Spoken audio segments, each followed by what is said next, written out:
Ya, paradigma cuma dua, konstruktivistik atau teori kritis. Nah, dari paradigma turun ke metode. Salah satunya tadi metode, misalnya kita bahas tentang konstruktivistik ya. Ada yang namanya tadi fenomenologi, etnografi ya, historiografi, lalu ada juga studi kasus kayak begitu. Dan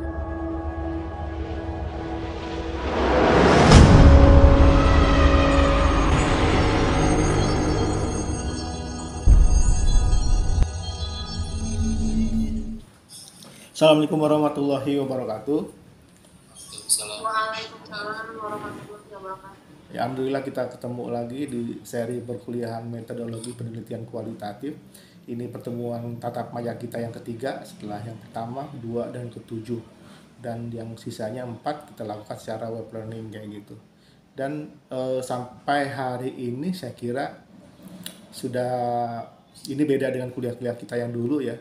Web learning kita hanya membahas persoalan-persoalan dalam modul kayak gitu, diungkapkan terus jawabannya ada di modul itu juga.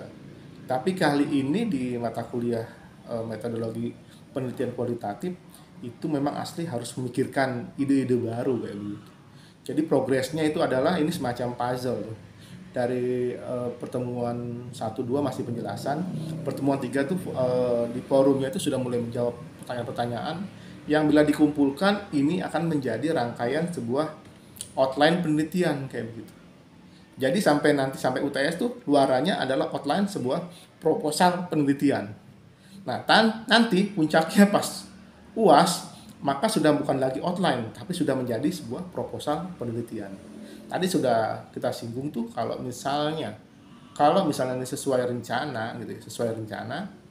Kalau misalnya di mata kuliah ini kalian tuh bisa menghasilkan sebuah proposal penelitian ya, maka mungkin semester depan sudah bisa sempro, bahkan semester 7 sudah bisa langsung bimbingan skripsi, langsung minta pembimbing skripsi, lagi dia minta aja sama Kaprodi, saya harus bimbingan sekarang, sudah ada proposalnya, ini siap di penelitian dan kita siap disidangkan nanti. Jadi kita targetnya adalah 3,5 tahun tuntas tuh kayak begitu. Jadi kita tidak berlama-lama lagi kayak begitu.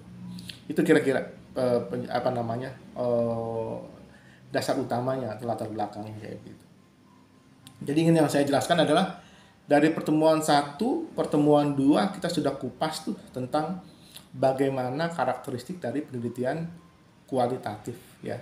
Sudah saya jelaskan dengan cukup detail ya, entah melalui modul yang bentuk Word ataupun modul PPT ya, ditambah lagi beberapa mata kuliah karena saya merasa masih tidak puas juga tuh menjelaskan materi-materinya, maka saya tambah dengan video-video yang saya buat sendiri kayak gitu. Jadi ini dibuat khusus untuk mahasiswa Undira kayak gitu. Bikin video tambahan sendiri, termasuk bagaimana membuat rumusan masalah, menentukan fokus penelitian, sampai terakhir adalah paradigma penelitian. Jadi tinggal kalian kunjungi ke akun saya di YouTube kayak begitu ya. Kita lanjut lagi ya. Jadi sebenarnya hari ini ada materinya adalah materi teknik analisis data ya. Jadi saya coba review dikit tadi tuh bagaimana pertemuan 1-2 tuh kita masih perkenalan tentang pengertian penelitian kualitatif ya. Lalu juga bagaimana menjelaskan karakteristik dari penelitian kualitatif ya. Ini sudah panjang lebar saya jelaskan apa bedanya dibandingkan dengan metodologi penelitian kuantitatif, dan juga nanti ada lagi tuh yang baru lagi nih yang namanya bauran kuantitatif dan kualitatif kayak gitu. Ini ada lebih maju lagi ya. Mas Saiful minta maaf Pak. Ribet. Mohon maaf Pak. Ya. Sebelum lanjut ke materi, Linda mau bertanya Pak. Sebenarnya masih agak bingung tentang fenomena yang Lingga ambil itu kan tentang etika berkomunikasi dalam grup WhatsApp ya Pak. Iya. Nah, kalau Lingga ambil yang semiotika itu kan berarti berdasarkan isi grupnya ya Pak? Bukan isi grupnya, isi pesannya, isi pesan dalam grup. Isi pesannya. Iya, isi pesan dalam grup. Nah, sebetulnya yang Lingga teliti itu bagaimana mereka berkomunikasi. Terus kalau misalnya yang dibahas itu misalnya gini, cara mereka berkomunikasi dalam mengetik pesan gitu ya Pak? Sebentar, sebentar. Maaf. Kamu jelas, ini sekalian contoh kasus nih ya, buat contoh kasus yang lain juga nih. Jadi sama-sama kita akan jelaskan, kita bedah satu, katakanlah outline-nya dari Mbak Lingga nih ya. Jadi biar sama-sama ngerti, biar paham tuh mana yang namanya paradigma, mana yang namanya metode, mana yang namanya tipe penelitian kayak begitu. Jadi Mbak Lingga jelaskan dulu soal latar belakangnya tuh ya, soal fenomenanya, baru saya akan bedah tuh. Jadi ya biar yang lain ikut belajar juga tuh. Jadi biar sama-sama, oh, di mana kurangnya saya tuh. Jadi kemarin tuh masih dari 1, 2, 3 diskusinya bagus tuh ya, tentang rumusan masalah fenomena. Tapi begitu masuk metode, kok kabur lagi kayak gitu. Jadi nggak ngerti metode kayak begitu. Nah ini saya sekalian jelasin, makanya Mbak Lingga jelaskan tentang fenomena dari penelitiannya Mbak Lingga. Ya, sebetulnya belum terlalu rapi Pak latar belakangnya. Jadi kalau yang Lingga bahas itu tentang komunikasi yang terjadi dalam grup WhatsApp pada PKK Tambun Selatan. Nah, di situ kan ditemukan bahasa, misalnya kan di dalam grup itu ada pimpinan, ada wakil, ada anggota. Nah, ada anggota yang memang cara penyampaiannya itu sama seperti sesama teman gitu Pak. Jadi kayak tidak ada Kurang. Jadi tidak ada apa Pak bahasanya ya? Maksudnya bahasa yang beda. Ya terus.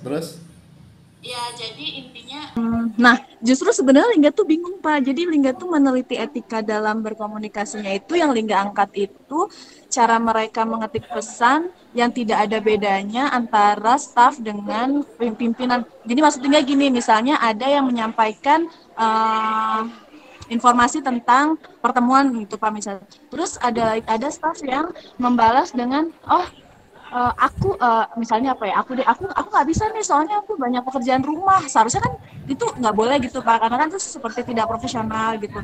Mungkin dia bisa dengan bahasa lain yang lebih baik, ya saya usahakan saya akan datang misalnya gitu loh Pak. Nah sebetulnya Lingga tuh justru bingung gitu. Lingga tuh mau angkat fenomena tentang etikanya, tapi justru permasalahannya itu yang mana gitu Pak. Bener nggak kalau misalnya Lingga angkat dengan kata bahasanya gitu Pak? Benar gitu nggak Pak?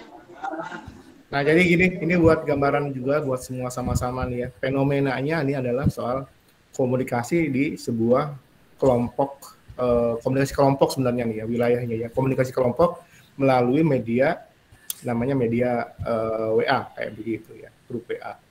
Jadi ini adalah gambarannya adalah bagaimana ini menjadi sebuah penelitian komunikasi. Itu dimulai dari temuan tuh ada yang namanya grup WA. Grup WA ini isinya ibu PKK di Bekasi sana kayak gitu. Ini adalah fenomenanya kayak gitu. Yang kita soroti di sini ada ibu-ibu sebagai subjeknya ya, sebagai pelaku-pelaku komunikasi ya. Ada ibu-ibu sebagai komunikatornya mereka, sebagai komunikannya mereka juga di kalangan mereka kayak begitu. Lalu yang menjadi titik awal perhatian ini adalah persoalan message. Message-nya itu adalah persoalan dari bahasa-bahasa yang digunakan oleh para pelaku komunikasi ini, ibu-ibu. Jadi karena ibu-ibu ada terkesan tidak punya aturan kayak gitu, tidak ada tata krama kayak begitu. Jadi kalau bahasanya Mbak Lingga tuh jadinya etika komunikasi. Cuman kadang-kadang kalau kita gunakan bahasa etika komunikasi kan ini cukup besar banget nih skupnya nih ya. Ini ada aturan tersendiri, bukan aturan tersendiri. Bahasanya kita kan larinya ke filsafat kayak begitu. Maka menghindari ini saya bilang ganti nih. Ini sudah dapat fenomenanya, tapi ganti kata kuncinya. Bukan etika komunikasi. Soal katakanlah yang paling gampang soal pola komunikasi. Jadi pola komunikasi ini nanti menyangkut situ ada tata bahasa, ada segala. Ada hal lain tergantung nanti Mbak Lingga bagaimana menerapkan mencari jawaban dari itu semua. Kayak begitu. Jadi sekarang sudah jelas tuh adalah pelaku komunikasinya ibu-ibu PKK sebagai subjek dan juga sebagai sebagai receivernya ya, sebagai source-nya juga sebagai receivernya. Yang kedua pesannya adalah konten dalam grup WA kayak gitu, message-nya kayak begitu. Ini adalah sudah rangkaiannya itu rangkaian dalam rangkaian komunikasi. kayak begitu. Jadi artinya ini sudah sah ada di penelitian komunikasi. Satu kayak begitu ya. Yang kedua adalah begitu kita sudah paham ini adalah diskusi antar kelompok atau perbincangan dalam kelompok. Maka ini sudah dapat teorinya nih, bukan dapat teorinya, dapat dicari teorinya. Cari di teori-teori komunikasi kelompok kayak begitu. Ya. Komunikasi kelompok. Sudah dapat tuh teorinya tuh kayak begitu, tinggal cari teori yang mana. Tapi karena sudah dapat wilayahnya nih. Jadi saya di sini saya nerapin bagaimana fenomena didapat tuh oleh si Mbak Lingga, terus bagaimana menempatkannya dalam proses komunikasi, model proses komunikasi. Yang berikutnya adalah sudah sampai ke tahap menentukan jenis kajian komunikasinya, yaitu jenis komunikasi kelompok kayak begitu. Atau komunitas juga masih bisa kayak begitu ya. Nah, pada akhirnya kita mencoba mengerucutkan kalau yang mau ditelitinya adalah persoalan tata krama dalam berkomunikasi, katakanlah pola komunikasi lah bahasa ininya, bahasa komunikasinya ya, pola komunikasi. Jadi pola komunikasi ini sudah menjadi kata kunci nih Mbak Lingga nih. Sudah menjadi kata kunci, sekaligus menjadi fokus penelitian. Ini yang dimaksud dengan fokus penelitian. Jadi dari sekian ketimpangan, keganjilan dalam percakapan grup WA, kita satukan satu istilah namanya ini soal pola komunikasinya nih. Kalau bahasa Bekasinya gitu, bahasa Tambunnya, pola komunikasinya bagaimana sih? Amburadul gitu kan. Jawabannya sudah tahu sih, amburadul. Nah, yang kita tunjukkan ya, amburadul ini kan bahasa orang Bekasi nih. Nah, sebagai orang komunikasi, kita nunjukin tuh bagaimana yang pola komunikasi ini seperti apa sih amburadulnya. Nah, itu yang kita deskripsikan kayak gitu. Kalau istilah Mbak Lingga kan etika tuh, kalau istilah saya adalah pola komunikasi kayak gitu. Jadi ketuanya ngomongnya santun gitu kan ya, teratur dengan bahasa Indonesia yang baik, tapi bawahan nanti bisa jawab dengan bahasa emak-emak kayak begitu, dan seterusnya. Jadi pola komunikasi yang kita ungkapkan kayak begitu. Ketemu tuh. Jadi dari fenomenanya nih ya, jadi sambil nunjukin dari fenomena soal grup WA, subjeknya ibu-ibu di Tambun, ibu PKK Tambun, terus salurannya ya, objeknya itu adalah grup WA kayak begitu ya. Ketemu tuh, akhirnya ketemu kata fokus penelitiannya ketemu yang namanya pola komunikasi. Sampai sini ngerti nggak, Mbak Lingga? Iya Pak. Berarti pola komunikasi dalam komunikasi kelompok gitu ya Pak? Ya nggak perlu pakai kayak begitu lah, udah pasti lah pola komunikasi dalam grup WA ibu-ibu. Enggak, maksud Lingga teori yang diambil itu berarti pola komunikasi dalam kelompok. Iya, teorinya nanti Pak. Komunikasi kelompok namanya. Kan itu ada di pembahasan teori komunikasi ya, kalau nggak salah ya. Tinggal ulik tuh mana teori yang paling tepat. Memang si kualitatif tidak butuh teori, tapi kalau misalnya ada, itu lebih bagus lagi. Itu menjadi direct kita tuh. Waktu kita menentukan soal operasi pendefinisian dari pola komunikasinya ini. Karena pola komunikasi ini nanti pada akhirnya perlu didefinisikan oleh kita. Kita himpun dari banyak pendapat, pada akhirnya ngerucut apa sih yang dimaksud dengan pola komunikasi. Nah, itu yang menjadi kesimpulan kita tuh. Ya kayak gitu, menjadi kesimpulan kita. Nah, itu kita teliti ke bawah kayak begitu. Sampai sini selain Lingga ada yang mau tanya nggak tentang bagaimana penjelasan pola penemuan fenomena ya, penemuan fenomena, pemilahan fenomena atau identifikasi sampai mengerucut pada fokus penelitian. Penemuan kata kunci itu sampai ke fokus penelitian. Sampai sini ada yang mau tanya apa enggak? Atau masih ada yang samar-samar nih? Ini kita belum ngomong metode dan paradigma nih. Ada yang mau tanya enggak?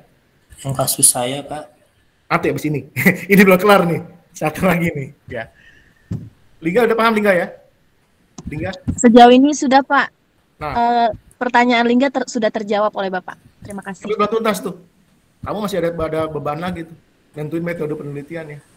Ya. Metode penelitiannya belum cocok ya Pak? Yang enggak. Sudah Lingga masukin? Enggak, bukannya nggak cocok, tapi tergantung pilihan tuh. Jadi tadi kan sudah ketemu tuh fokus penelitiannya ya. Fokus penelitiannya udah ketemu, bahkan objeknya udah ketemu, subjeknya udah ketemu tuh, ibu-ibu. Metodenya aja ya. Objeknya sudah. Nah, sekarang tinggal kalau penelitian kan kualitatif kan tipenya ya. Jadi kalau kita sudah menentukan fenomena atau sudah menentukan fokus penelitian, kita tentukan paradigma atau yang kedua tuh. Paradigmanya adalah tentu saja paradigma konstruktivistik. Konstruktivistik. Ya kita kan kenapa? Kita mau lihat polanya itu dibentuk pesan itu, atau kalau teori itu kan terlalu jauh tuh. Nggak sampai Kalau studi kasus itu udah menyelidiki ideologi kayak gitu. Jadi ini kita nggak mungkin nyampe lah ideologi ibu-ibu PKK itu apa sih kayak begitu. Nggak, kecuali kalau media lain ceritanya ya. Bukannya merendahkan maksudnya kayak gitu ya. Tapi kalau misalnya kita ibu-ibunya itu bukan PKK misalnya ibu-ibu HTI misalnya ya, kelompok-kelompok yang punya ideologi itu sendiri, itu bagus dibongkar pakai semiotika tuh, semiotika yang post strukturalis kayak begitu. Tapi kalau misalnya Mbak Linda tujuannya tuh dari konstruktivistik tuh, kita otomatis ya setelah jadi konstruktivistik tuh larinya adalah bahwa ini tipe penelitian kualitatif ya kayak begitu ya. Maka kita baru cari metodenya. Metodenya ini Mbak Linda tuh mau ngapain nih? Mau melihat bagaimana ibu itu menyelidiki kualitas ibu-ibu itu, misalnya kualitas ibu-ibunya, misalnya kenapa ada ibu Tambun di Tambun Selatan kalau ngomongnya gue gak tahu kayak gitu ya, gue gak tahu, jadi gimana? Nah, pengen tahu nih sebenarnya tipe orang apa sih kayak begini. Lalu kalau ibu-ibu di Tambun Barat ngomongnya, baik Bu, saya akan siapkan. Nah, pengen tahu kenapa ada yang jawab kayak begini, ada yang jawab kayak begitu tuh, ya. Artinya yang kita selidiki siapa? Subjek penelitiannya. Subjeknya, ibu-ibunya. Berarti orang-orangnya tuh.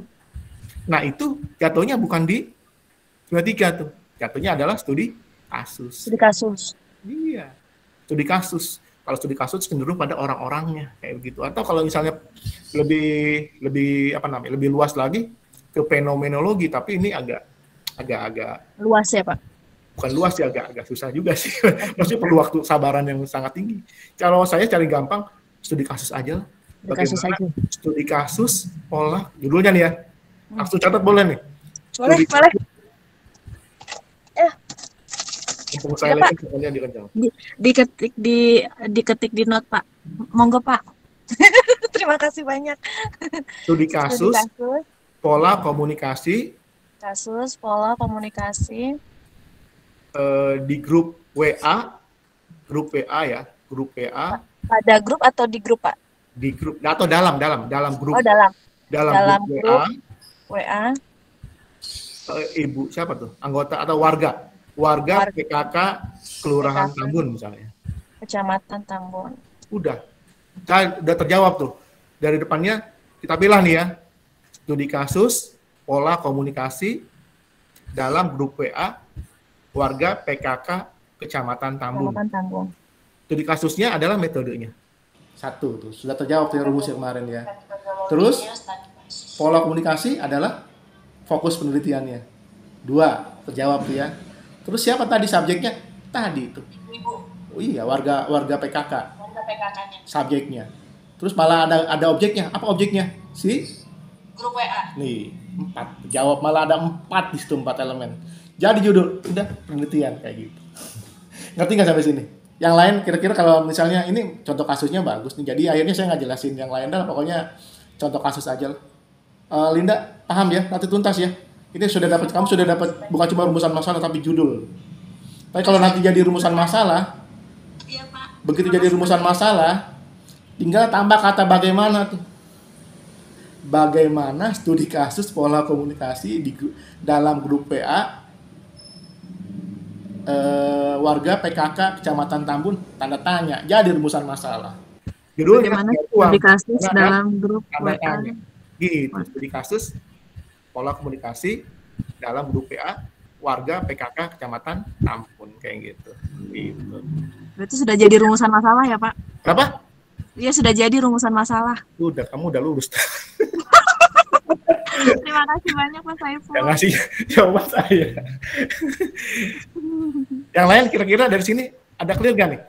Maksudnya dari kasusnya Lingga bisa dapat inspirasi nggak nih? Karena saya kemarin waktu nanya tentang diskusi kita tentang metode penelitian, malah pada kabur nih jawabannya nih gitu. Padahal lagi pertemuan 3, 4, 5 tuh udah bagus.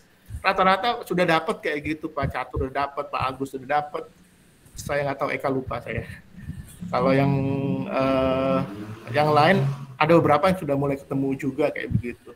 Tapi begitu ditanya metodenya, kabur lagi, malah mau ngambil jawaban dari modul yang ke-7. Padahal jawabannya ada di modul 5. Tapi jawabannya nggak clear juga tuh, karena saya tidak belum jelaskan studi kasus, belum jelaskan semiotika gitu. Karena waktunya memang nggak cukup kayak begitu. gitu. Jadi nah Liga sudah terjawab, metodenya adalah studi kasus kayak gitu. Jadi yang namanya metode tuh nanti ada yang namanya metode framing, ada yang namanya wacana, ada yang analisis wacana kritis, ada yang fenomenologi, etnografi, historiografi, termasuk studi kasus. Itu yang namanya metode kayak gitu ya. Pisahin tuh paradigma cuma 3. Jadi dari fenomena ya, fenomena turun jadi dijadikan fokus penelitian. Dari sini turun ke yang saya paling gampang turunnya ke tipe sih ya. Tipenya adalah kualitatif, udah pasti itu. Dari kualitatif pilihannya 2 paradigma. Punya paradigma. Paradigma itu cuma 2. Konstruktivistik atau teori kritis kayak gitu ya. Ya paradigma cuma 2. Konstruktivistik atau teori kritis. Nah, dari paradigma turun ke metode. Salah satunya tadi metode, misalnya kita bahas tentang konstruktivistik ya, ada yang namanya tadi fenomenologi, etnografi ya, historiografi, lalu ada juga studi kasus kayak begitu. Dan yang lain ada juga analisis framing, ada juga yang semiotika juga ada. Semiotika itu ada 2, ada yang di wilayah konstruktivistik, tapi ada juga yang di wilayah teori kritis. Nah, jadi kalau teori kritis ini agak berat. Jadi kalau yang sudah baca buku saya tuh, ada yang sudah beli buku saya tuh, buku poskomodifikasi media tuh sudah paham. Jadi jeroannya akhirnya adalah jeroan bagaimana membongkar virus apa namanya, keburukan dari media yang bersangkutan. Jadi kita nggak percaya lagi tuh media yang bersangkutan kayak gitu, karena ideologinya terungkap bahwa ideologinya apa, sekedar nyari untung kayak gitu. Jadi teori kritis ini lebih dalam kayak gitu, dan perlu kemampuan interpretasinya lebih dalam lagi. Oke. Yang lain ada yang mau tanya sampai sini? Ada yang mau tanya nggak tentang? Sementara kita tanya tentang kasusnya Lingga dulu. Ada yang mau tanya nggak? Mungkin ada yang ngerempet, karena kebanyakan dari kalian tuh kan saya belum berani arahkan ke fenomenologi gitu ya, karena saya pikir main studi kasus dulu kayak gitu. Tapi ada yang fenomenologi tuh yang punyanya saya lupa, yang ngebahas soal supporter The Jackmania kayak begitu. Itu bagus banget tuh kalau buat jadi fenomenologi. Tapi itu lebih layak buat S2 tuh kalau gitu. Buat S2 seksi banget kayak begitu. Tapi kalau S1 bisa, wah oke banget deh pokoknya. Saya mau banget terlibat tuh kayak gitu. Bang Ihsan itu, Pak. Yang ketua kelas ya, Ihsan ya? Iya, Ihsan. Nah itu tinggal, kalau kamu memang anggota Jackmania juga, ya berkelahilah sama saya lah. Saya ada Viking. Kayak gitu. Tapi bukannya Viking sih, saya bela Arsenal gitu. Oke. Ada lagi tadi Pak Agus mau tanya tadi, silakan. Ya, kalau tadi kasusnya Bu Lingga, saya pikir yang ditanya adalah ini kan pola komunikasi personalnya, antar personalnya Pak ya. Karena bagaimana satu ibu yang lain dengan yang lain ada perbedaan, katakanlah dari tata krama atau menghormati ke yang lebih tua atau menghormati dengan jabatan. Kira-kira itu ya Mbak Lingga.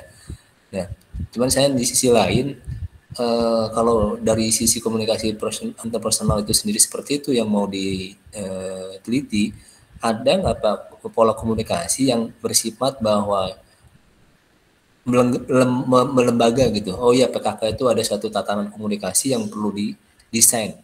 Karena kan sifatnya kan ini kan mohon maaf rutin, kemudian berjenjang, dan kumpulannya juga berjenjang dari mulai bawah sampai ke departemen atasnya, begitu ya Melinda. Nah itu fenomena itu bisa diambil nggak jadi penelitian?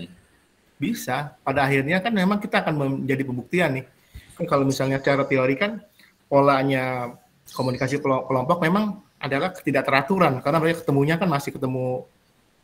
Namanya memang PKK sih, namanya teratur ya, organisasi yang sudah baku sebenarnya, formal. Tapi kadang-kadang orang-orangnya tetap aja bukan dari orang-orang yang memang pemain organisasi kayak gitu kan ya. Jadi jangan samakan misalnya dengan HMI atau dengan TNPI kayak begitu. Ini agak beda nih ibu-ibu nih. Ibu-ibu ini punya cara sendiri kayak begitu. Maka keunikan dari individu-individu yang terlibat ini kita akan tahu nanti akhirnya tuh, bukan cuma pola orang Bekasi Barat gimana ngomongnya, orang Bekasi Timur gimana ngomongnya kayak begitu ya, tapi pada akhirnya tahu tuh bahwa ternyata pola komunikasi di PKK itu menunjukkan sebuah katakanlah ketidakteraturan gitu ya. Pola komunikasinya tuh agak unik kayak begitu. Uniknya kita tandain nanti, jabarkan tuh Seperti apa uniknya? Mereka ngomong hampir tidak ada tata krama misalnya, dan seterusnya kayak begitu. Jadi itu memang gambaran atau ciri khas dari karakteristik dari komunikasi kelompok. Nah itu akan beda tuh kalau misalnya ketemunya ke komunikasi organisasi itu Pak Agus. Jadi wilayah naik lagi nih. Jadi kalau di atasnya wilayah komunikasi, pertama kan wilayah kita KAP ya, komunikasi antar pribadi dulu tuh ya. Dari KAP kita naik ke kelompok, komunikasi kelompok kayak gitu. Lalu naik ke komunikasi komunitas kayak begitu ya. Komunitas tuh tadi yang punya tadi tuh si Iksan tadi tuh tentang Jackmania, itu komunitas kayak begitu. Nah kalau kita harusnya si PKK ini sudah ada di komunikasi organisasi ini, harusnya gitu. Tapi karena organisasinya kan ganti camat, ganti pengurus, ganti ketua, ganti pengurus, ibu-ibunya lain lagi kelompoknya, gengnya lain lagi kayak gitu. Tapi kalau misalnya di perusahaan kan sudah baku, termasuk HMI itu sudah baku gitu. Jadi yang terlihat adalah bagaimana soal budaya organisasi atau budaya komunikasi organisasi. Itu ada di wilayah komunikasi organisasi. Itu kalau misalnya Pak Agus mencari keteraturan menjadi bentuk yang baku gitu kan ya. Nah kita selidiki lagi tuh di bagaimana soal di wilayah komunikasi organisasi wilayahnya kayak begitu. Jadi ini lebih luas lagi dari itu. Nah teorinya beda lagi kayak begitu. Makanya nanti masing-masing apakah jadinya aneh? Nggak aneh, karena memang begitu kualitatif. Sudut pandangnya Mbak Liga yang dapatkan ya seperti ini. Dan ini adalah temuannya kayak begitu, keunikannya. Jadi kita pengen malah jadi tahu tuh orang Tambun sana rupanya emang begini ya, bukan begini tuh maksudnya gaya bahasanya aneh dan seterusnya gitu kan. Kita bisa selidiki lagi tuh, ternyata rata-rata pendidikannya cuma SMA misalnya atau di SMP kayak begitu. Oh ternyata ini mungkin akan berpengaruh juga ya. Memang kita masih yang kita selidiki adalah bagaimana profilnya mereka dan akhirnya bagaimana ucapan-ucapannya kayak begitu. Lalu kenapa kita tanya, ibu kenapa sih ngomongnya kalau di WA tuh ngablak begitu bu? Kalau orang Bekasi ngomongnya ngablak gitu ya. Nah kita tanya dengan kayak begitu, ini terjawab ternyata kita biasa begitu, kita mah nggak ada aturan-aturan, emang apaan, kita mana sekolahan, kita kan nggak sekolah kayak gitu. Nah itu jawaban-jawaban yang unik, tapi itu jawaban yang itulah real hasil penelitiannya Mbak Lingga kayak gitu. Kayak terbentuk tuh, emang pola komunikasi di PKK itu sulit dibentuk menjadi sebuah budaya komunikasi organisasi karena latar belakang pendidikannya beda. Latar belakang pengalamannya beda dan seterusnya. Jadi akhirnya jawaban-jawaban tentang komunikasi antar pribadinya itu terjawab juga. Begitu kita ngomong soal profil dari subjek komunikasinya ini kayak begitu. Ini menarik sih kayak gitu. Tapi intinya Mbak Liga sudah lebih clear sih, harusnya sudah jadi bab 1 udah jadi harusnya. Ya kan? Gitu bagus ya. Oke yang lain silakan.